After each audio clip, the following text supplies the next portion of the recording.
आगे वैसे वैसे उसका मुंह बनता जा रहा था, क्योंकि वहाँ पर कोई भी ऐसा चैनल नहीं था जिसे सिया देख सके। वैसे भी 3 दिनों में वह काफी बोर हो गई थी, ना तो उसे इस रूम से बाहर निकलना था और ना ही उसके पास फोन था, इसीलिए आज वह टीवी से ही अपना काम चलाने वाली थी। लेकिन अफसोस उस पर भी कोई ध्यान का चैनल नहीं आ रहा था। तभी अचानक से एक न्यूज को देखकर सिया के हाथ रुक गए। उस न्यूज में अक्षत ने जो कुछ भी पार्लियामेंट में किया था उसकी सी न्यूज एंकर के द्वारा बताया जा रहा था। जैसे ही सिया ने उस न्यूज को देखा, वह अपने मन ही मन बड़बड़ाते हुए बोली, क्या दुनिया में ऐसे लोग भी होते हैं। सिया जैसे जैसे न्यूज को देख रही थी, उसकी आंखें हैरानी से बड़ी होती जा रही थी, क्योंकि उस न्यूज में वही सब बताया जा रहा था जो मैक्स ने उस पार्लियामेंट मेंबर के साथ किया था। यहाँ तक कि पार्लियामेंट में जो कुछ हुआ था इस समय न्यूज चैनलों पर दिखाई जा रही थी। दरअसल किसी की हिम्मत नहीं थी कि वह ये सब न्यूज चैनल पर दिखा सके, लेकिन जब मैक्स खुद चाहता था कि यह सब दुनिया को दिखाया जाए तो भला उसे कौन रोक सकता था। मैक्स खुद उस न्यूज को दिखाकर पूरी जनता में अपनी दहशत पैदा करना चाहता था, इसीलिए सारे न्यूज चैनल वाले सिर्फ वही न्यूज पब्लिश कर रहे थे। सिया जैसे जैसे उसे देख रही थी वैसे वैसे उसकी आंखें बड़ी होती जा रही थी। तभी अचानक से सिया ने डर कर अपनी आंखें बंद कर ली, क्योंकि यह वही सीन था जब मैक्स ने उस मेंबर के सीने पर खंजर से वार किया था। ये देखते ही सिया बोली, यार देखने में तो इतना हैंडसम है, लेकिन यह ऐसा कुछ कर सकता है हम तो सोच भी नहीं सकते। इस समय सिया की हालत डर से खराब थी, साथ ही वह रूम में अकेली थी तो उसे और भी डर लग रहा था। सिया को खून और अंधेरे से बहुत ज्यादा डर लगता था। जैसे ही उसने वह सब देखा उसकी डर से हालत खराब हो गई, लेकिन उसकी इतनी भी हिम्मत नहीं हो रही थी कि वह न्यूज चैनल को बंद कर सके। तभी उसने हकलाते हुए बोला, सच में ये तो सच में डेविल है, यह आदमी किसी को ऐसे कैसे मार सकता है, क्या इसके अंदर थोड़ी भी इंसानियत नहीं बची है।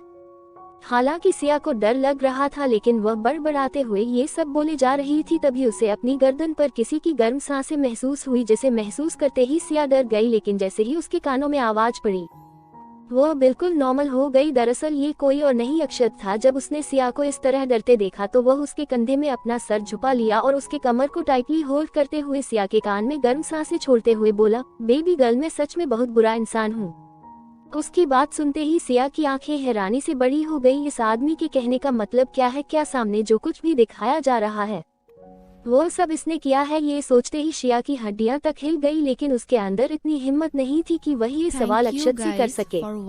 वही अक्षत ने जब उसे शांत देखा तो एक बार फिर से सिया के चेहरे को अपने तरफ किया और उसके चेहरे को अपने दोनों हाथों में भरते हुए आंखों में आंखें डालकर बोला, क्या हुआ अगर मैं कहूँ कि यह सब मैंने किया है तो क्या करोगी तुम। उसकी बात सुनते ही सिया की तो बोलती ही बंद हो गई। वह सोच भी नहीं पा रही थी कि आखिर कोई इतना निर्दयी कैसे हो सकता है। तभी उसे कुछ देर पहले अक्षत का रूम से गन लेकर जाना याद आ गया। उसने उसे ऊपर से नीचे तक देखा, लेकिन अब अक्षत के कपड़े बदल चुके थे। वह अभी भी सोच रही थी कि क्या यह आदमी जो बोल रहा है वह सच है या सिया से कोई बात उगलवाने की कोशिश कर रहा है। अक्षत ने जब सिया को ना बोलते देखा तो वह अपने थंब से सिया के गालों को सहलाते हुए बोला, बेबी गर्ल्स आंसर मी। पर सिया ने उसके बातों का जवाब नहीं दिया। फिर भी अक्षत बड़े प्यार से सिया के चेहरे की तरफ देखते हुए बोला, मैंने तुमसे पूछा कि अगर मैं ये सब करूंगा तो तुम क्या करोगी।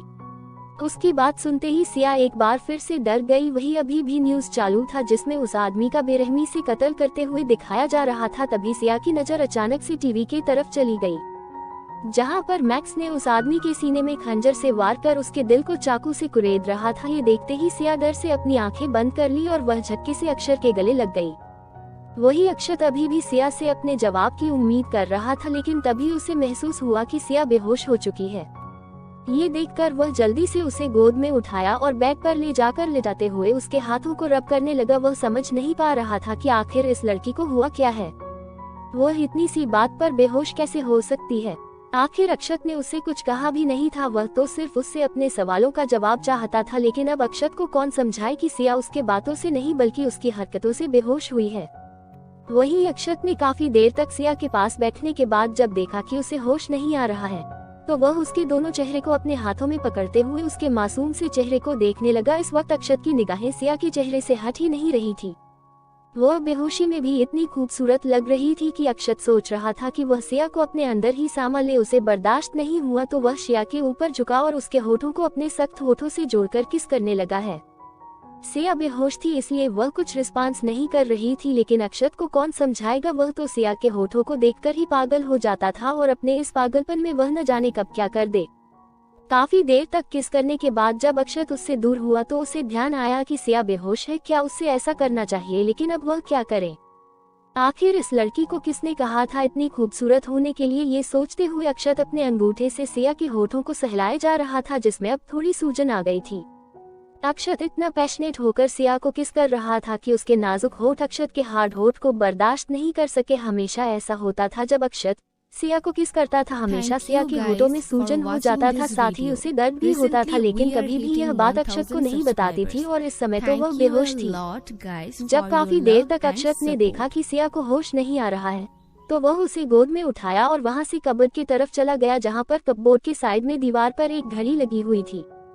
अक्षत ने उस घड़ी को जैसे ही टच किया, दीवार पूरा डोर की तरह बदल गई और जैसे ही दीवार दोनों साइड से हटी, अक्षत सिया को लेकर अंदर चला गया, जहां पर बहुत ही आलीशान रूम था जिसमें मेडिकल के हर इक्विपमेंट और सुविधाएं थी। अक्षत वहां पर सिया को ले जाकर बेड पर लिटाया और उसकी हार्ट बीट चेक करने लगा, जो नॉर्मल थी। फिर उसने सिया के कुछ नॉर्मल टेस्ट किए हैं, लेकिन अभी तक सिया को होश नहीं आया था। करीब 15 मिनट हो चुके थे, लेकिन अभी तक सिया बेहोशी की थी। अक्षत ने एक नजर अपने सामने पड़ी फाइल को देख आया। ये वही फाइल थी जिसमें अब तक अक्षत ने सिया के जो टेस्ट किए थे वह रिपोर्ट थी। उस फाइल को देखते ही अक्षत के माथे पर बल पड़ गए। वही इंडिया में जैसे ही विक्रांत को ये खबर पता चली कि जिसे वह इतने दिनों से इंडिया में ढूंढ रहा है वह यहाँ नहीं बल्कि इजिप्ट में है, और उसने वहाँ के पार्लियामेंट को 1 मिनट में ही अपने कब्जे में लेकर ना जाने कितने लोगों को मौत के घाट उतार दिया है। तब से विक्रांत के गुस्से का ठिकाना नहीं था। वह अभी अपने हॉल में सारे सामानों को तोड़ रहा था। वही उसके बॉडीगार्ड उसके अगल बगल खड़े थे, लेकिन किसी की डर से हिम्मत नहीं थी कि वह विक्रांत को रोके। तभी उसका असिस्टेंट बाकी डरते हुए उसके पास पहुंचा और बोला, सर आप फिक्र न करें, हम उस मैक्स को जल्द ही पकड़ लेंगे, बस हमें कुछ इजाजत दे दीजिए। उसकी बात सुनते ही विक्रांत में पास पड़े वास को उठाकर बीके की तरफ फेंकते हुए बोला, तुम मुझे बता रहे हो कि मुझे क्या करना चाहिए और क्या नहीं। 1 महीने हो गए हैं, लेकिन अभी तक तुमने मुझे उस मैक्स की एक पिक्चर तक नहीं दी। तुम उस तक कैसे पहुंचोगे? कोई जवाब है तुम्हारे पास? उसकी बात सुनते ही बीके का सर शर्म से नीचे झुक गया, क्योंकि विक्रांत जो कुछ भी कह रहा था वह सच ही था। विक्रांत बहुत पहले से ही मैक्स का पता लगा रहा था, लेकिन उसे मैक्स का पता नहीं लगा। उल्टे मैक्स ने उसके डैड की हत्या भी कर दी थी, फिर भी वह उसे फाइंड आउट नहीं कर पा रहा था। अब गुस्से में उसका दिमाग काम नहीं कर रहा था। वह एक झटके से बीके का कॉलर पकड़ते हुए सोफे पर गिरा दिया और उसे घूरते हुए बोला, तुम अपने काम ढंग से नहीं करते हो और मुझे सलाह देने के लिए हमेशा चले आते हो। न जाने कितने दिनों से मैं तुम्हें बोल रहा हूँ कि मुझे वह मैक्स किसी भी हालत में इंडिया में चाहिए, लेकिन तुमने मेरी बात नहीं सुनी और उल्टा अब तो वह इतना पावरफुल हो गया है कि इजिप्ट में एक तरह से उसका ही शासन चलता है। अब तुम सोचो कि हम उस तक कैसे पहुँचे, क्योंकि पहले तो यह आसान था, लेकिन अब उस तक पहुँचना और ज्यादा कठिन हो गया है। उसकी बात सुनते ही बीके हकलाते हुए बोला, बॉस हम पता कर लेंगे, बस आप अभी कुछ देर तक शांत रहिए। उसकी बात सुनकर विक्रांत घूरकर उसकी तरफ देखा, जैसे उसे धमकी दे रहा हो। इस बार विक्रांत की बात सुनने के बाद किसी की हिम्मत नहीं हुई कि उससे कुछ बोल सके। वही विक्रांत उन सबको छोड़कर दूसरी तरफ चला गया, जहां पर उसके डैड की फोटो लगी हुई थी जिस पर माला चढ़ी हुई थी। उस फोटो को देखते ही विक्रांत के आंखों में एक बार फिर से गुस्सा और बेतहाशा नफरत दिखाई देने लगी। वह अपने दांत पीसते हुए बोला, डैड मैं आपके हत्यारों को नहीं छोड़ूंगा, बस एक बार वह मुझे मिल जाए, लेकिन मुझे लगता है कि अब मुझे ये सब खुद हैंडल करना होगा, क्योंकि अब मैं उससे नहीं छोड़ सकता। अगर मैं उसे और कुछ दिनों तक छोड़ दूं तो वह और ज्यादा पावरफुल हो जाएगा और मैं उसे इतनी आसानी से उसे नहीं मार पाऊंगा, इसीलिए मुझे ये काम जल्द से जल्द करना होगा। ये सब बोलते हुए वह मैक्स तक पहुंचने का प्लान बनाने लगा। नेक्स्ट एपिसोड अब आगे। वही विक्रांत उन सबको छोड़कर दूसरी तरफ चला गया, जहां पर उसके डैड की फोटो लगी हुई थी जिस पर माला चढ़ी हुई थी। उस फोटो को देखते ही विक्रांत के आंखों में एक बार फिर से गुस्सा और बेतहाशा नफरत दिखाई देने लगी। वह अपने दांत पीसते हुए बोला, डैड मैं आपके हत्यारों को नहीं छोड़ूंगा, बस एक बार वह मुझे मिल जाए, लेकिन मुझे लगता है कि अब मुझे ये सब खुद हैंडल करना होगा, क्योंकि अब मैं उससे नहीं छोड़ सकता। अगर मैं उसे और कुछ दिनों तक छोड़ दूं तो वह और ज्यादा पावरफुल हो जाएगा और मैं उसे इतनी आसानी से उसे नहीं मार पाऊंगा, इसीलिए मुझे ये काम जल्द से जल्द करना होगा। ये सब बोलते हुए वह मैक्स तक पहुंचने का प्लान बनाने लगा। मुंबई में पिछले 3 घंटों से विक्रांत एक ही जगह पर खड़ा एक तक अपने डैड की फोटो को घूरकर देखे जा रहा था। उसे किसी की कॉल का इंतजार था, लेकिन अभी तक उसका कॉल नहीं आया था। वह एक नजर अपने फोन की तरफ देखा, तभी उसे एक मैसेज की रिंगटोन सुनाई दी। जैसे ही उसने उस मैसेज में आए वीडियो को खोलकर देखा, उसके चेहरे पर गुस्सा भी बेहिसाब छा गया। उसने अपने फोन को उठाकर फेंक दिया और गुस्से में चिल्लाते हुए बोला, बस बहुत हुआ, तुम लोगों ने मेरे छूट का कुछ ज्यादा ही फायदा उठा लिया। अब मैं तुम दोनों को इतनी आसानी से नहीं छोड़ने वाला। ये बोलते हुए वह गुस्से में कांप रहा था। दरअसल वह मैसेज किसी और का नहीं बल्कि रोहन ने किया था, जिसमें सिया का वही वीडियो था जो कुछ देर पहले वह दोनों अपने घर में देख रहे थे। अब विक्रांत के गुस्से का ठिकाना ही नहीं था, वह क्या करे उसे समझ में नहीं आ रहा था। तभी उसका असिस्टेंट बीके उसके पास भागते हुए आया और बोला, बॉस आपने जैसा कहा था मैंने वैसा कर दिया है। लेकिन ये बोलते ही उसकी नजर जैसे ही अपने बॉस के चेहरे पर पड़ी, वह भी डर गया क्योंकि उसका बॉस इस वक्त गुस्से में बिल्कुल लाल पीला हो रहा था। उसकी तो डर से हिम्मत ही नहीं हो रही थी कि वह विक्रांत से पूछे कि आखिर वह इतना गुस्सा क्यों है। वह जल्द से जल्द वहां से निकलना चाहता था। तभी उसे विक्रांत की खतरनाक आवाज सुनाई दी, अगर 24 घंटे में मैक्स इंडिया नहीं आया तो तुम दुनिया छोड़ने के लिए तैयार रहना। वही उसकी बातें सुनकर उसके असिस्टेंट बीके की हड्डियां तक कांप गई। लेकिन वह अपने इस पागल सन की बॉस को बहुत अच्छी तरीके से जानता था। वह अपने ईगो के लिए कुछ भी कर सकता था और ना जाने वह कितने दिनों से मैक्स को मारने का प्लान बना रहा था। अब तो उसके पागलपन का बीके आदी हो गया था। वहीं दूसरी तरफ करीब 20 मिनट से अधिक हो गए थे, लेकिन अक्षत अभी तक फाइल को अपने हाथों में लिए बड़ी ध्यान से रीड कर रहा था। किसी को पता नहीं था, लेकिन अक्षत एक डॉक्टर भी था। ये बात सिर्फ सनी और राघव को पता थी। काफी देर तक उस फाइल को रीड करने के बाद जब अक्षत ने सिया की तरफ देखा तो अचानक से उसे ऐसा लगा जैसे उसका दिल धड़कना ही भूल गया हो। सिया अभी तक उसी हालत में बेड पर लेटी हुई थी। अब तक उसका चेहरा पीला पड़ चुका था। उसे इस तरह देखकर अब अक्षत को बिल्कुल भी अच्छा नहीं लग रहा था। वह तो हमेशा से सिया को एक प्रिंसेस की तरह रखना चाहता था, लेकिन जब से सिया उसके साथ रह रही थी तब से सिया ने कभी भी उससे किसी बात को लेकर ना तो शिकायत की थी और ना ही कभी उसके बातों का जवाब दिया था। इसीलिए अक्षत हमेशा उससे बात करने के लिए कुछ न कुछ क्वेश्चन पूछता रहता था, लेकिन सिया वह तो उसके क्वेश्चन का भी आंसर नहीं देती थी। कुछ देर तक उसे देखने के बाद अचानक से अक्षत ने अपना फोन उठाया और किसी का नंबर ढूंढने लगा। जैसे ही उसे अपने फोन में वह नंबर दिखा, एक पल के लिए उसका दिल किया कि वह कॉल लगाए, लेकिन न जाने फिर क्या सोचकर उसने अपना फोन नीचे रख दिया और सर को पकड़ते हुए बोला, नहीं मैं उसे इस दलदल में नहीं ला सकता। इतना बोलकर वह सिया के करीब गया और एक बार फिर से उसको चेक करने लगा। कुछ देर तक सिया को एग्जामिन करने के बाद अक्षत ने पास पड़े ड्रॉ से इंजेक्शन निकाला और उसमें कुछ दवाई फील करने के बाद सिया के बाजू में लगा दिया। फिर उसका ध्यान सिया के चेहरे की तरफ गया जो बेहोशी में भी उतना ही खूबसूरत लग रहा था। उसने प्यार से उसके चेहरे को सहलाया और उसके माथे पर किस करते हुए बोला, तुम मेरे लिए इतना जरूरी क्यों हो गई हो बेबी डॉल, क्या शनि की बातें सच हो रही है।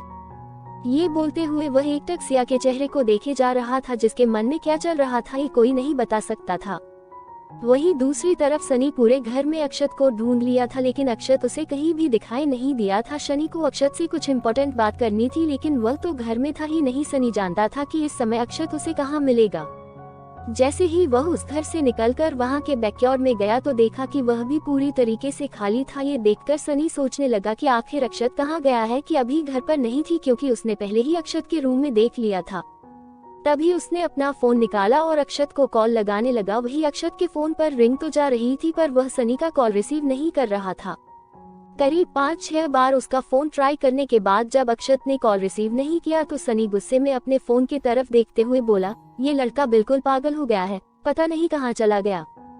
यह अच्छी तरीके से जानता है कि अभी बाहर जाना है, इसके लिए किसी खतरे से खाली नहीं होगा, लेकिन यह मेरी बात कभी सुनता कहाँ है। ये बोलकर वह दोबारा से पूरे घर में अक्षत को ढूंढने लगा। वहीं दूसरी तरफ अभी भी अक्षत सिया के चेहरे को अपने हाथों से सहलाते हुए ना जाने कितनी देर से उसे एकटक देखे जा रहा था। वही उसका फोन जो बगल में टेबल पर रखा हुआ था वह न जाने कितने बार वाइब्रेट कर शांत हो गया था, लेकिन अक्षत का ध्यान एकटक सिया के चेहरे पर था, जिस वजह से उसने फोन पर ध्यान ही नहीं दिया। काफी देर तक सिया को देखने के बाद अक्षत ने उसके माथे पर किस किया और सिया को साइड करते हुए छोटे से बेड पर जगह बनाया। इसके बाद एक नजर सिया को देखा और उसके बगल में लेटकर सिया को कसकर अपनी बाहों में भर लिया। इस समय अक्षत को एक सुकून चाहिए था। पहले जब भी वह ऐसे खतरनाक काम करता था तो उसे ड्रिंक की जरूरत पड़ती थी, लेकिन जब से सिया उसकी लाइफ में आई थी तब से बस उसकी करीबी ही अक्षत को सुकून दे देती थी। लेकिन इस वक्त सिया बेहोश थी और अक्षत काफी ज्यादा परेशान था। वो कभी भी सिया को इस हालत में नहीं देख सकता था। अभी भी सिया को अपनी बाहों में लिए एकटक उसके चेहरे को देखे जा रहा था। तभी वह उसने अपना चेहरा सिया के चेहरे के पास किया और अपने नाक को सिया के गालों पर रब करते हुए बोला, कैसे हुआ तू इतना जरूरी कैसे हुआ।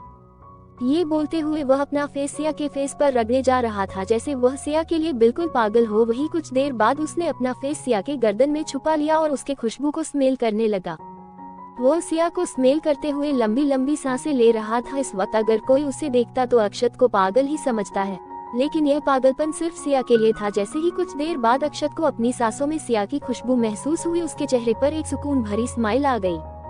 वही सिया को तो कुछ होश ही नहीं था अक्षत उसके साथ जो कुछ भी कर रहा था, क्योंकि कुछ देर पहले अक्षत ने सिया को जो इंजेक्शन दिया था वह नींद का था। जब अक्षय सिया का चेकअप किया था तो उसे पता चलता है कि सिया इस वक्त काफी परेशान है, इसीलिए अक्षत ने उसे नींद का इंजेक्शन दिया था ताकि वह कुछ देर आराम कर सके। दूसरी तरफ पूरे घर में अक्षत को ढूंढने के बाद भी जब सनी को वह नहीं मिला तो उसने अक्षत के रूम के सामने आकर एक नजर उसके रूम को देखा और बोला, अब मुझे ये करना ही होगा।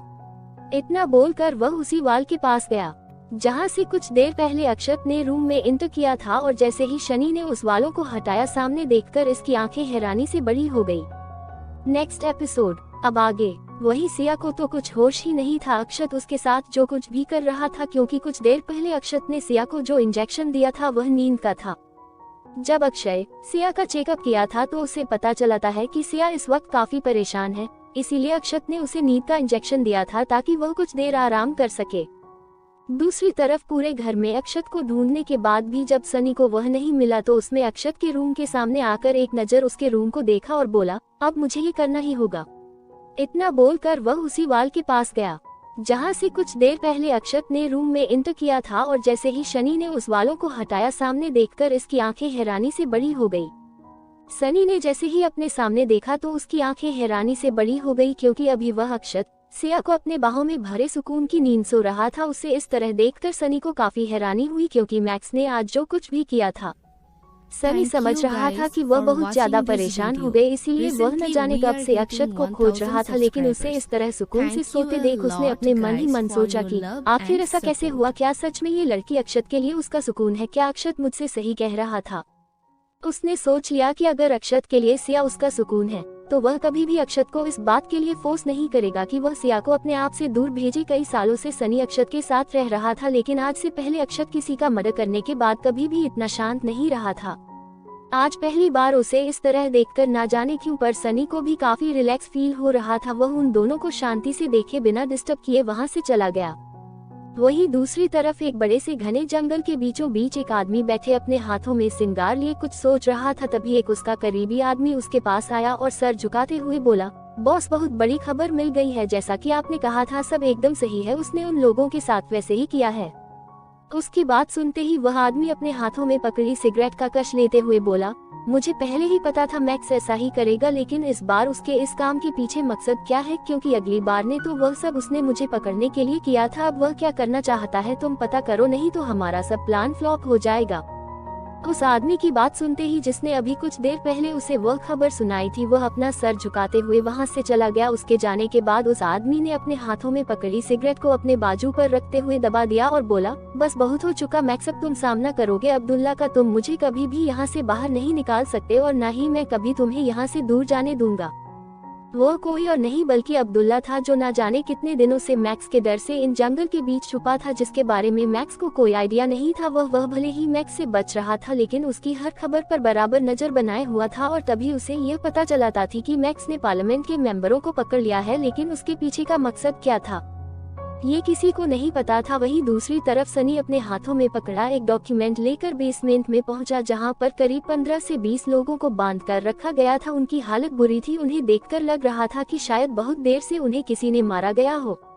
जैसे ही वहां पर शनि आया उसने एक नजर राघव की तरफ देखा और बोला, गुड जॉब राघव, तुमने बहुत अच्छा काम किया है।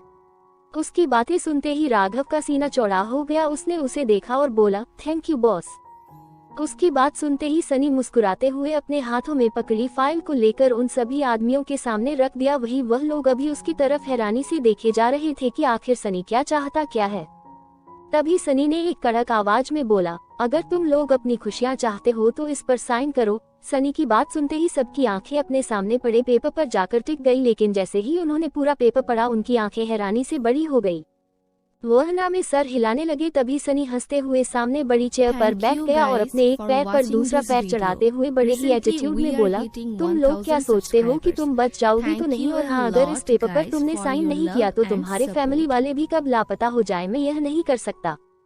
इस बार उसकी बात सुनते ही सामने बैठे लोग डरते हुए बोले, प्लीज मुझे माफ कर दीजिए, हम आगे से ऐसा कुछ नहीं करेंगे। लेकिन वहाँ पर उसकी बात सुनने वाला कोई नहीं था। वह लोग सनी से बार बार रिक्वेस्ट कर रहे थे, लेकिन शायद सनी के ऊपर उनके बातों का कोई फर्क नहीं पड़ रहा था। तभी तो सनी अभी भी आराम से बैठे हैं, उन सभी की तरफ गुस्से में घूर कर देखे जा रहा था।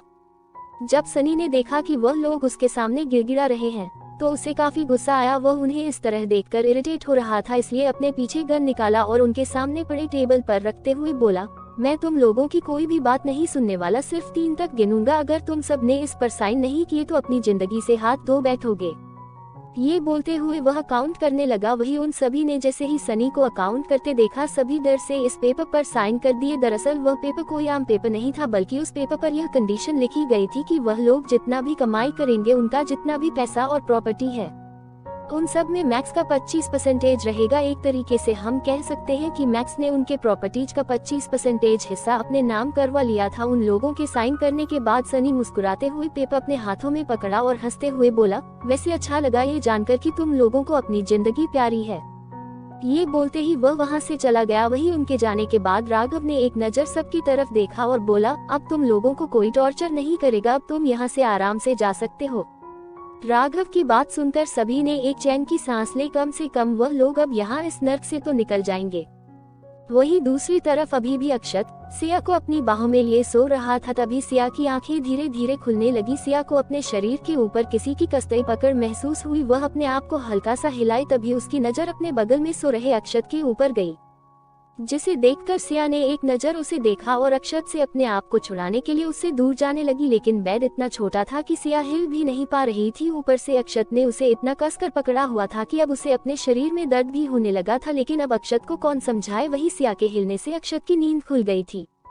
अक्षत ने जैसे ही अपने बाहों में सो रही प्रिंसेस को हिलते हुए देखा, वह तुरंत उठकर बैठ गया और सिया के फेस को अपने दोनों हाथों से पकड़ते हुए, बेबी डॉल तुम ठीक तो हो ना। उसकी बात सुनते ही सी अपनी आंखें बड़ी कर उसे देखने लगी। उसे विश्वास नहीं हो रहा था कि यह आदमी जो कल तक उसे हमेशा टॉर्चर करता था, आज उसके लिए इतना परेशान हो रहा है। क्या उसे सिया की परवाह हो रही है? ये सोचते ही वह अपना सर में हिलाते हुए सोची, नहीं नहीं, ऐसा नहीं हो सकता, जरूर यह आदमी कुछ उल्टा सीधा खा लिया है तभी ऐसी हरकतें कर रहा है। वहीं अक्षत ने जैसे ही सिया को अपना सरना में हिलाते देखा, उसने सोचा कि शायद सिया को अभी भी अच्छा फील नहीं हो रहा है, इसीलिए वह दोबारा से परेशान होते हुए सिया की पूरे बॉडी को स्कैन करते हुए बोला, बेबी गर्ल व्हाट हैपेंड, क्या हुआ? तुम्हें कुछ हुआ है क्या? दर्द हो रहा है? मुझे बताओ तुम्हें क्या हुआ है? ये सब बोलते हुए अक्षत काफी परेशान लग रहा था। वही सिया को तो अपनी आंखों पर विश्वास नहीं हो रहा था कि क्या वह जो देख रही है वह सच है। जब काफी देर तक जब सिया ने अक्षत के बातों का जवाब नहीं दिया तो अक्षत उसके कंधों से पकड़ा और सिया के आंखों में आंखें डालकर बोला, बेबी डॉल क्या हुआ मुझे बताओ। इस बार अक्षत की बात सुनते ही सिया हकलाते हुए बोली, कुछ नहीं, मैं ठीक हूँ। अक्षत ने जैसे ही सिया की बातें सुनी, उसे ऐसा लगा जैसे उसके दिल पर रखा एक भारी पत्थर हट गया हो। काफी दिनों बाद आज उसे अपने बेबी डॉल की इतनी प्यारी और मीठी आवाज सुनने को मिली थी। वह तो उसे एकटक देखे जा रहा था, जैसे सोच रहा था कि सिया बस इसी तरह उसे बातें करती रहे। वही सिया ने जब अक्षत को काफी देर तक अपने तरफ देखते देखा तो वह जल्दी से उसकी गोद से उठने लगी। जब अक्षत को महसूस हुआ तो उसने सिया को छोड़ दिया। वह उठकर बैठी और अपने चारों तरफ चौंकते हुए देखने लगी, क्योंकि यह वह रूम नहीं था जिस रूम में सिया पहले रहती थी, बल्कि उस रूम को देखकर ऐसा लग रहा था कि जैसे वह हॉस्पिटल हो। क्या वह हॉस्पिटल में थी? लेकिन उसे हुआ क्या था और वह यहाँ कैसे पहुँची? लेकिन देखने से तो सिया बिल्कुल ठीक लग रही थी। यह सोचते ही वह अक्षत की तरफ देखने लगी जैसे अपने सवालों का जवाब मांग रही हो। नेक्स्ट एपिसोड अब आगे। वही सिया ने जब अक्षत को काफी देर तक अपने तरफ देखते देखा तो वह जल्दी से उसकी गोद से उठने लगी। जब अक्षत को महसूस हुआ तो उसने सिया को छोड़ दिया। वह उठकर बैठी और अपने चारों तरफ चौंकते हुए देखने लगी, क्योंकि यह वह रूम नहीं था जिस रूम में सिया पहले रहती थी, बल्कि उस रूम को देखकर ऐसा लग रहा था कि जैसे वह हॉस्पिटल हो। क्या वह हॉस्पिटल में थी? लेकिन उसे हुआ क्या था और वह यहाँ कैसे पहुँची? लेकिन देखने से तो सिया बिल्कुल ठीक लग रही थी। यह सोचते ही वह अक्षत की तरफ देखने लगी जैसे अपने सवालों का जवाब मांग रही हो। सिया की बात को समझते ही अक्षत ने एक झटके से उसे अपनी गोद में उठा लिया और उस रूम से निकलकर जैसे ही अपने रूम में एंटर किया, सिया की आंखें हैरानी से बड़ी हो गई, क्योंकि वह 3-4 दिनों से वह इसी रूम में रहती थी। लेकिन अभी तक उसे यह नहीं पता था कि यह जो वाल उसके सामने दिखाई दे रही है वो वाल नहीं बल्कि एक डोर है। वह अभी भी अपनी आंखें फाड़े उस तरह ही देख रही थी। तभी अक्षत उसे लाकर बेड पर बिठाया और पास पड़े फोन को उठाकर अपने और सिया के लिए डिनर ऑर्डर किया। क्योंकि रात के अभी 9 बजे बज रहे थे। तभी अचानक से उसका ध्यान सनी की तरफ चला गया। वहां से आने के बाद अक्षत सनी से नहीं मिल पाया था। उसने एक नजर सिया की तरफ देखा और बोला, तुम फ्रेश हो जाओ, इसके बाद हम साथ में डिनर करेंगे। अक्षत की बात सुनते ही सिया ने अपना सर हाँ में हिलाया और वहां से वॉशरूम की तरफ चली गई। उसके जाने के बाद अक्षत बालकनी की तरफ बढ़ गया और सनी को कॉल लगाने लगा। वही एक नाइट क्लब में सनी पूरी तरीके से ड्रिंक कर पड़ा हुआ था। अक्षत ने उसे करीब 5 से 6 बार फोन ट्राई किया था, लेकिन सनी उसका कॉल रिसीव नहीं कर रहा था। अब अक्षत के माथे पर थोड़ी टेंशन आ गई थी। वह सोचने लगा कि आखिर सनी गया कहाँ होगा। तभी अचानक से उसे कुछ याद आया और उसने अपना फोन निकालकर राघव को कॉल लगा दिया। वही सनी के साथ राघव भी उसी क्लब में था। दोनों ने ड्रिंक की हुई थी। हालांकि राघव ड्रिंक नहीं करता था, लेकिन आज सनी ने उसे भी ड्रिंक करवा दिया था और इस वक्त राघव भी नशे में था। सनी तो पहले ही नशे की हालत में लुढ़क चुका था। राघव ने जैसे ही अपने फोन पर अक्षत का कॉल देखा हुआ तुरंत फोन रिसीव किया और अपने कान पर लगाते हुए बोला, यस बॉस, आपका कोई हुक्म। उसकी बात सुनते ही अक्षत समझ गया कि उसने ड्रिंक किया है। वह गुस्से में चिल्लाते हुए बोला, राघव आर यू मैड, इतनी रात हो गई है और तुम लोग अभी तक ड्रिंक कर रहे हो, जल्द से जल्द घर आओ। इस बार उसकी बात सुनते ही राघव हंसते हुए बोला, बॉस आज तो हमें छोड़ दीजिए, आपको पता है आज हम करोड़पति बने हैं। उसकी बात सुनते ही दूसरी तरफ अक्षत की आंखें छोटी हो गई। आखिर यह आदमी क्या बकवास कर रहा है और सनी वह कहाँ है? ये सोचते उसने पर तुरंत राघव से सनी के बारे में पूछा तो राघव ने बताया कि सनी ड्रिंक करने के बाद सो गया है। अब अक्षत समझ गया था कि वह दोनों नशे में फुल टून है, इसलिए उसने राघव का कॉल कट किया और बड़बड़ाते हुए तुरंत अपने पर्सनल बॉडीगार्ड को कॉल लगाया। जब भी अक्षत कहीं बाहर जाता था तो यही गार्ड उसके साथ जाता था और अक्षत घर में रहता था तो वह सनी के साथ बाहर जाता था। वह जानता था कि वह गार्ड शनि के साथ ही होगा। वही अक्षत ने जैसे ही कॉल लगाया, बिना देर किए उसका ने अक्षत का कॉल रिसीव किया तो सामने से अक्षत गुस्से में चिल्लाते हुए बोला, तुम्हें पता है ना कि अभी यहाँ पर क्या चल रहा है, फिर भी तुमने उन दोनों को अकेले जाने दिया। जहाँ भी वह दोनों है अभी इसी वक्त 10 मिनट के अंदर मेरे सामने होने चाहिए। उसकी बात सुनते ही वह गार्ड डर गया और हकलाते हुए बोला, यस सर। इतना बोलकर उसने तुरंत कॉल कट किया और वहाँ से दौड़ते हुए जल्दी से क्लब के अंदर गया। दरअसल राघव और शनि दोनों अंदर जाने से पहले अपने बॉडीगार्ड को बाहर ही रोक रखे थे। जैसे ही गार्ड अंदर गया उसने देखा कि सनी और राघव दोनों नशे में लुढ़कते हुए डांस फ्लोर पर डांस कर रहे थे। उनका डांस कम और गिरना पड़ना ज्यादा हो रहा था। ये देखते उसने अपना में हिलाया और अपने साथ आए 4 से 5 बॉडीगार्ड को इशारा किया। सभी उन दोनों को जाकर पकड़ लिए और घसीटते हुए कार के पास चले जाने लगे।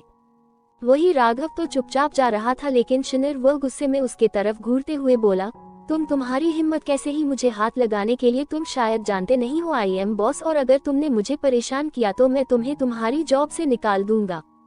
लेकिन उसकी बात सुनने के बाद भी गार्ड पर कुछ असर नहीं हुआ, बल्कि वह लोग सनी और राघव को उठाकर कार में पैक किए और वहां से लेकर अक्षत के घर की तरफ चल दिए। रास्ते में दोनों न जाने क्या क्या उन बॉडीगार्ड को पर बढ़ाए जा रहे थे, लेकिन उन पर कोई असर नहीं पड़ रहा था। वो लोग तो सिर्फ अक्षत के दिए गए ऑर्डर को फॉलो कर रहे थे। अपनी गार्ड को कॉल करने के बाद अक्षत काफी गुस्से में था। उसने कभी सोचा भी नहीं था कि सनी जानबूझकर ऐसी गलती करेगा। वह जानता था कि इस वक्त उन दोनों का पब्लिक प्लेस में जाना किसी खतरे से खाली नहीं है, क्योंकि इजिप्ट की आधी से अधिक जनता उन लोगों के खिलाफ हो गई थी। भले ही उन्हें डर था, लेकिन कहीं ना कहीं वह लोग सनी और मैक्स को अपने रास्ते से हटाना चाहते थे। पहले से ही उन सब के बहुत सारे दुश्मन थे। अब अक्षत ने सोच लिया था कि वह कुछ दिनों के लिए मुंबई जाएगा। वैसे भी उसे मुंबई में भी एक इम्पोर्टेंट काम था जिसे जल्द से जल्द खत्म करना था। ये सोचते ही उसने लंबी सांस लिया और बोला, हर बार मुझे समझाता है लेकिन अपनी गलती नहीं देखता। ये बोलकर वह जैसे ही रूम में आया तो देखा कि सिया सोफे पर बैठे उसके आने का वेट कर रही थी। वही पहले से ही कॉफी टेबल पर डिनर लगा हुआ था। ये देखकर अक्षत के चेहरे पर स्माइल आ गई। उसने अपने हाथ धोए और जाकर सिया के बगल में बैठ गया। उसके बैठते ही सिया ने एक नजर अक्षत की तरफ देखा और प्लेट में डिनर सर्वे करने लगी। जैसे ही सिया ने प्लेट में डिनर लगाया उसने अक्षत के सामने रख दिया और दूसरा प्लेट उठाकर जैसे ही उसने खाना डालने के लिए आगे बढ़ी, उससे पहले ही अक्षत ने उसका हाथ पकड़कर रोक लिया और उसे खींचकर अपने गोद में बैठा लिया। सिया काफी अनकंफर्टेबल हो रही थी, लेकिन अक्षत ने उसे नहीं छोड़ा, बल्कि वह अपने हाथों में लिए प्लेट को आगे किया और सिया की तरफ देखकर अपना फेस आगे करते हुए बोला, मुझे भूख लगी है। उसकी बातें सुनकर सिया हैरानी से देखने लगी, क्योंकि इस वक्त वो दोनों जिस पोजीशन में थे, सिया की बैक अक्षत की चेस्ट से लग रही थी। उस हालत में सिया उसे खाना कैसे खिलाएगी? अक्षत ने जब उसकी परेशानी समझी तो वह सिया को छोड़ दिया। उसके छोड़ते ही सिया तुरंत सोफे पर बैठ गई और अपने हाथों में स्पून लेकर अक्षत को खिलाने लगी, लेकिन अक्षत ने उसे मना करते हुए हाथों से खाने की जिद की। उसे तरह बच्चों जैसी जिद करते देख ना जाने क्यों पर सिया ये सोचने पर मजबूर हो रही थी कि क्या ये वही आदमी है जो उसको बात बात में जबरदस्ती करता है। कल से सिया उसके व्यवहार को नोट कर रही थी। अब अक्षत का व्यवहार काफी हद तक सिया की तरफ नॉर्मल हो गया था, लेकिन इस पागल आदमी का कुछ कह नहीं सकते, वह सिर्फ सोच रही थी। अभी वह सोच ही रही थी तभी अक्षत की आवाज सुनाई दी। क्या हुआ? क्या तुम मुझे नहीं खिलाने वाली हो? अगर तुम नहीं खिलाना चाहती हो तो मैं अपने तरीके से खा लूंगा। इतना बोलकर उसने जैसे ही सिया की तरफ अपना हाथ बढ़ाया, सिया जल्दी से अपने हाथों में खाना लेकर अक्षत के मुंह के आगे कर दी। वही अक्षत स्माइल करते हुए उसके हाथों से खा लिया। धीरे धीरे कर सिया ने जैसे ही खाना खत्म किया, अक्षत की तरफ देखने लगी, तभी अक्षत ने उसके प्लेट में और खाना डाल दिया। सिया नासमझी से अक्षत को देख रही थी, तभी वह बोला, अब इतने में तो हमारा पेट नहीं भरेगा ना, इसीलिए और खाते हैं। दरअसल अक्षत खुद भी खा रहा था और सिया को भी खाने के लिए बोल रहा था। उसकी बात सुनकर सिया को डर तो लग रहा था, लेकिन अब उसने सोच लिया था कि यह आदमी जैसा उसे कहेगा वैसा ही करेगी। हो सकता है इसको सिया पर दया आ जाए और वह सिया को बस यहाँ से बाहर निकलने की परमिशन दे दे। फिर सिया कभी भी इस आदमी के करीब नहीं आएगी, वह यहाँ से कहीं दूर चली जाएगी। अभी तो सिया के दिमाग में यही चल रहा था, लेकिन आगे क्या होने वाला था ये खुद सिया को भी नहीं पता था। जैसे ही दोनों ने अपना डिनर खत्म किया, सिया अपने हाथ धोई और वह बेड की तरफ जाने लगी, तभी एक झटके से अक्षत ने उसके हाथों को पकड़कर खींच दिया। सिया संभल नहीं पाए और अक्षत के गोद में गिर गई, जो कि अभी सोफे पर बैठा हुआ था। तभी अक्षत उसके गर्दन में अपना फेस डाला और अपने होठों से सिया के गर्दन पर सहलाते हुए बोला, मुझे मीठा खाना है। उसकी बात सुनते ही सिया की आंखें हैरानी से बड़ी हो गई। आखिर इस आदमी के कहने का मतलब क्या है? वो कहना क्या चाहता है? उसे मीठा खाना है, लेकिन क्यों? और मीठा तो यहाँ है भी नहीं। वह अभी सोचे जा रही थी, तभी अक्षत ने उसे घुमाकर अपने साइड बैठा दिया। अब उन दोनों के फेस एक दूसरे के सामने थे। वहीं सिया अपनी नजर झुकाए हुई थी, लेकिन अक्षत ने अपना हाथ आगे बढ़ाया और सिया के चेहरे को पकड़कर अपने आंखों में देखने के लिए मजबूर करते हुए बोला, baby girl I will taste your lips. इस बात को अक्षत ने कुछ इस तरीके से कहा था कि सिया का फेस शर्म से पूरी तरीके से लाल हो गया था। अब उसे समझ में आ रहा था कि अक्षत किस मीठे की बात कर रहा है। दरअसल अक्षत यह सब बोलते हुए एक टक सिया के होठों की तरफ देख रहा था, जिससे सिया को उसकी इंटेंशन साफ समझ में आ रही थी। वही अक्षत अभी भी सिया के बोलने का वेट कर रहा था। डियर एसएस, आप स्टोरी को थोड़ा आगे तो बढ़ने दीजिए और मैंने आपका कमेंट पढ़ा। आई होप आगे कोशिश करूंगी कि ऐसा ही हो। Thank you. Dear cut piece, dear अभी तो मैंने इस बारे में सोचा नहीं है, पर देखते हैं आगे की स्टोरी में क्या होता है। पर डोंट वरी, मैं कभी भी सिया और अक्षत को अलग नहीं करूंगी। अगर होंगे भी तो सिर्फ थोड़े वक्त के लिए, लेकिन अभी ऐसा कोई प्लान नहीं है। Thank you for comment. आशी, आई नो, मुझे पता है कि आपको अक्षत का बिहेवियर सिया के लिए पसंद नहीं आ रहा है, लेकिन अभी स्टोरी की स्टार्टिंग है। जैसे जैसे स्टोरी आगे बढ़ेगी उस तरह से अक्षत का व्यवहार सिया के लिए बदलता जाएगा। तो प्लीज आप पहले से ही अक्षत को जज मत करिए। And thank you for your comment. Next episode. अब आगे। अब उन दोनों के फेस एक दूसरे के सामने थे। वहीं सिया अपनी नजर झुकाए हुई थी, लेकिन अक्षत ने अपना हाथ आगे बढ़ाया और सिया के चेहरे को पकड़कर अपने आंखों में देखने के लिए मजबूर करते हुए बोला, baby girl I will taste your lips. इस बात को अक्षत ने कुछ इस तरीके से कहा था कि सिया का फेस शर्म से पूरी तरीके से लाल हो गया था। अब उसे समझ में आ रहा था कि अक्षत किस मीठे की बात कर रहा है। दरअसल अक्षत यह सब बोलते हुए एक टक सिया के होठों की तरफ देख रहा था, जिससे सिया को उसकी इंटेंशन साफ समझ में आ रही थी। वहीं अक्षत अभी भी सिया के बोलने का वेट कर रहा था। मुंबई सिंह इंडस्ट्रीज। इस वक्त रोहन अपना सर झुकाए खड़ा था। वहीं उसके सामने एक आदमी बैठा हुआ था, जिसकी उम्र देखने में करीब 55 से ऊपर की लग रही थी। वह गुस्से में ना जाने कब से रोहन को डांटे जा रहा था। रोहन को इस वक्त बहुत गुस्सा आ था, लेकिन वह जानता था कि जो कुछ भी उसने किया है इसके लिए उसे डांट तो पड़नी ही है। दरअसल ये कोई और नहीं बल्कि रोहन के डैड मिस्टर सिंह थे। कुछ वक्त पहले ही उन्हें पता चला था कि विक्रांत कपूर ने सिंह इंडस्ट्रीज में जितने भी शेयर थे सब वापस ले लिए हैं। साथ ही उनके कपूर इंडस्ट्रीज से कॉन्ट्रैक्ट भी रद्द कर दिए गए हैं, जिस वजह से उनको बहुत बड़ा लॉस हुआ था। साथ ही उनके शेयर के प्राइस भी घट रहे थे, जिस वजह से उन्हें बहुत बड़ा लॉस हो रहा था। वह जानना चाहते थे कि आखिर विक्रांत कपूर ने उनके साथ ऐसा क्यों किया। और जब उन्होंने विक्रांत कपूर से बात करने के लिए उसे कॉल लगाया तो उसने उनके कॉल का आंसर ही नहीं दिया। लेकिन किसी तरीके से पता करने के बाद मिस्टर सिंह को ये बात पता चली थी कि जो कुछ भी हुआ है सब रोहन की वजह से हुआ है। रोहन ने ही किसी तरीके से विक्रांत कपूर को ऑफेंड किया है, जिसका बदला विक्रांत कपूर कुछ इस तरीके से ले रहा है। रोहन अभी बिजनेस में नया नया था, इसीलिए उसे कुछ भी आइडिया नहीं था कि विक्रांत कपूर कौन है और क्या कर सकता है। लेकिन रोहन के डैड वो बहुत सालों से इस बिजनेस इंडस्ट्रीज में थे और वह हर किसी को अच्छी तरीके से जानते थे और उन्हें पहले भी पता था कि अगर विक्रांत कपूर ने उनकी कंपनी के साथ ऐसा कुछ किया है तो जरूर कोई बड़ी बात होगी। जब उन्होंने रोहन से उस बात के बारे में पता लगाना चाहा जिससे कि वह विक्रांत को मना कर अपने प्रोजेक्ट और शेयर लेने से मना कर पाए, तो रोहन ने उन्हें साफ बताने से इनकार कर दिया था। उसने बोला था कि उसे इस बारे में कोई आइडिया नहीं है और विक्रांत कपूर ने जो कुछ भी किया है वह उसकी मर्जी है, रोहन का इसमें कोई हाथ नहीं। लेकिन मिस्टर सिंह भी इतने पागल नहीं थे। वह जानते थे कि रोहन के बिना कुछ किए मिस्टर कपूर इतना बड़ा फैसला ले ही नहीं सकता, इसीलिए वह न जाने कब से रोहन को गुस्से में सुनाया जा रहे थे। तभी उनका असिस्टेंट उनके पास आया और बोला, सर बहुत लेट हो चुका है, हमारे सारे बिजनेस पार्टनर अपने अपने शेयर वापस ले रहे हैं। उनका कहना है कि हमारी कंपनी के साथ पार्टनरशिप करके उनका बहुत लॉस होने वाला है। असिस्टेंट की बात सुनते ही मिस्टर सिंह अपना सर पकड़ कर बैठ गए। वही रोहन की आंखें हैरानी से बड़ी हो गई।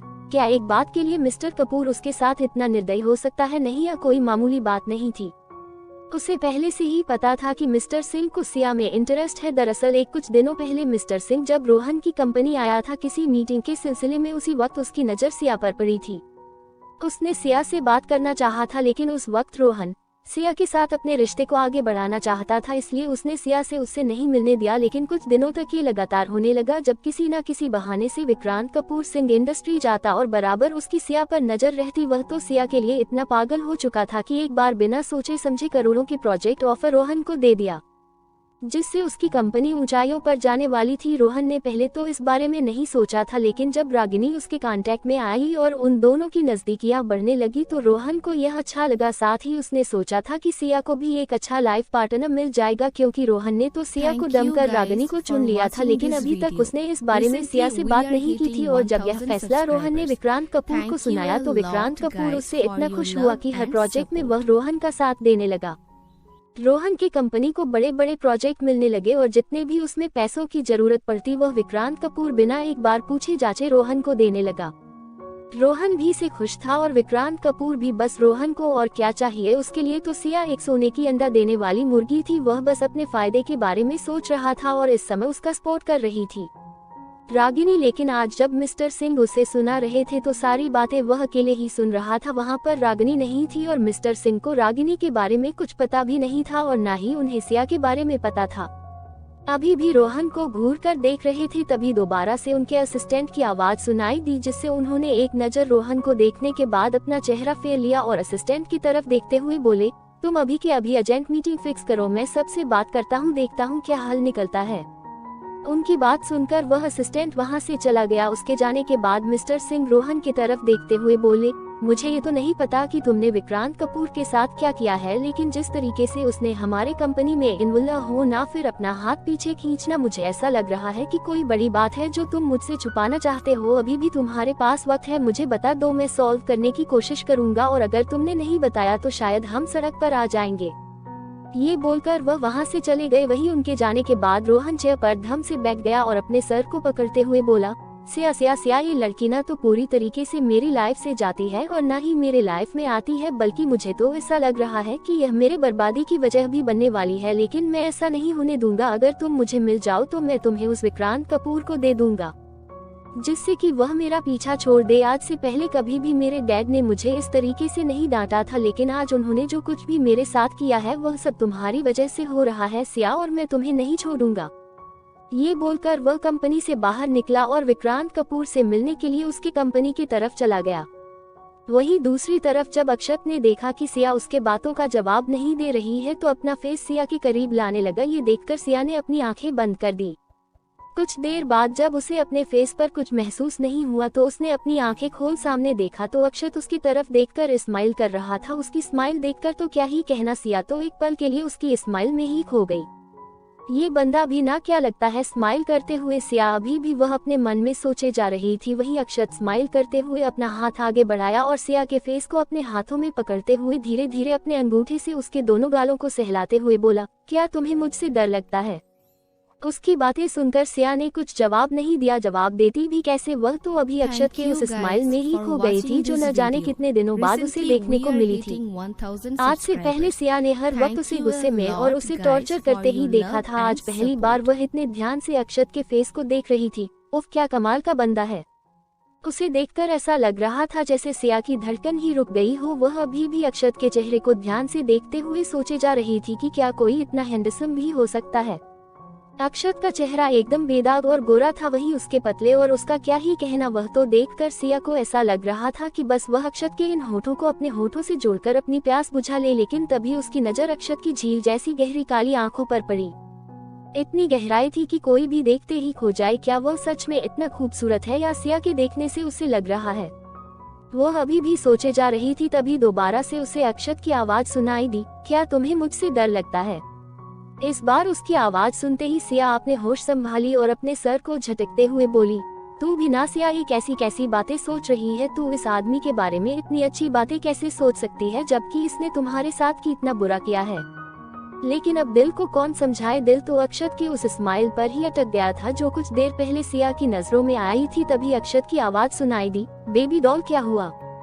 इस बार उसकी आवाज सुनकर सिया ने अपना सर ना में हिला दिया। वही उसकी ना सुनते ही अक्षत के चेहरे पर एक बार फिर से वही कातिलाना स्माइल आ गई जो कुछ देर पहले सिया के दिल को धड़कने पर मजबूर कर रही थी। एक बार फिर से उसे ही स्माइल करता देख सिया ने अपना सर दूसरी तरफ कर लिया, क्योंकि वह नहीं चाहती थी कि वह अक्षत की स्माइल को देखिए जो बार बार उसे अपने करीब खींच रही थी। तभी अक्षत बोला, अगर तुम्हें मुझसे डर नहीं लगता है तो फिर तुम मेरे बातों का जवाब क्यों नहीं देती। मैं नहीं चाहता कि तुम मेरे साथ इस तरीके से रहो। क्या तुम्हें मेरी कोई बात गलत लगती है। उसकी बातें सुनकर सिया अपनी आंखें हैरानी से बड़ी कर दी। अब उसे कैसे समझाए कि उसकी बातें गलत नहीं बल्कि सिया के नजर में तो वह बंदा पूरा का पूरा ही गलत था। अब भला सिया जैसा अक्षत के बारे में देखती वैसे ही ना सोचेगी। जब से वह उसकी लाइफ में आई थी तब से उसने 3 लोगों का मर्डर सिया के सामने ही कर दिया था। अब वह उससे पूछ रहा है कि वह उससे डरती है तो क्या जवाब देती। उसे तो ना हाँ कहना बन रहा था और ना ही ना। तभी सिया सोची कि यह चाहे जैसा भी हो लेकिन अक्षत वह पहला इंसान था जिसने सिया को इतने अच्छे तरीके से संभाला था। हालांकि कई बार वह उसके साथ जबरदस्ती इंटीमेट भी हुआ था, लेकिन जिस तरीके से अक्षत ने उसका ख्याल रखा था आज से पहले उसके लाइफ में कोई ऐसा नहीं था जो उसे इस तरीके से ट्रीट करे। आज का